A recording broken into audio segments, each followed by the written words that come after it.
Hello friends, આજે આપણે વાત કરીએ SWP ની. What is SWP? જેમ આપણે મ્યુચ્યુઅલ ફંડમાં SIP હોય છે, સિસ્ટમેટિક ઇન્વેસ્ટમેન્ટ પ્લાનિંગ, એ જ રીતે SWP હોય છે, સિસ્ટમેટિક વિડ્રોઅલ પ્લાનિંગ.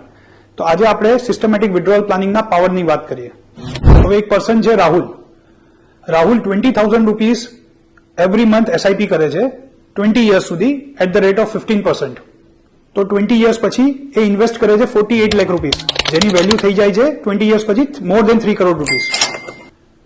હવે એ જે 3 કરોડ રૂપીસ આપણે ભેગા થયા છે એને આપણે SWP માં યુઝ કરી શકીએ છીએ. ફોર એક્ઝામ્પલ, આફ્ટર 20 યર્સ આપણે જે 3 કરોડ રૂપીસ ભેગા થઈ ગયા છે એને એમાંથી 10% રૂપીસ બી આપણે ઉપાડીએ એઝ અવર રિટાયરમેન્ટ પ્લાન, તો 30 લાખ રૂપીસ થાય છે. આવું આપણે 20 વર્ષ સુધી બી ઉપાડશું તો બી 3 કરોડ રૂપીસ પૂરા નહીં થાય. તો બાકીની જે 2 કરોડ 70 લાખ રૂપીસની અમાઉન્ટ છે એ તો કમ્પાઉન્ડિંગ થી ગ્રો થઈ જ રહી છે. આપણે 30 લાખ રૂપીસ ઉપાડ્યા પણ 2 કરોડ 70 લાખ ઉપર કમ્પાઉન્ડિંગ ચાલુ જ છે 15% થી. તો એવરી યર આપણે 10% લેકે 30 લાખ રૂપીસ ઉપાડતા બી જઈએ તો બી આ અમાઉન્ટ 20 વર્ષ સુધી પૂરી નહીં થાય. That's the power of SWP. For more such kind of information, contact Vivan Investment.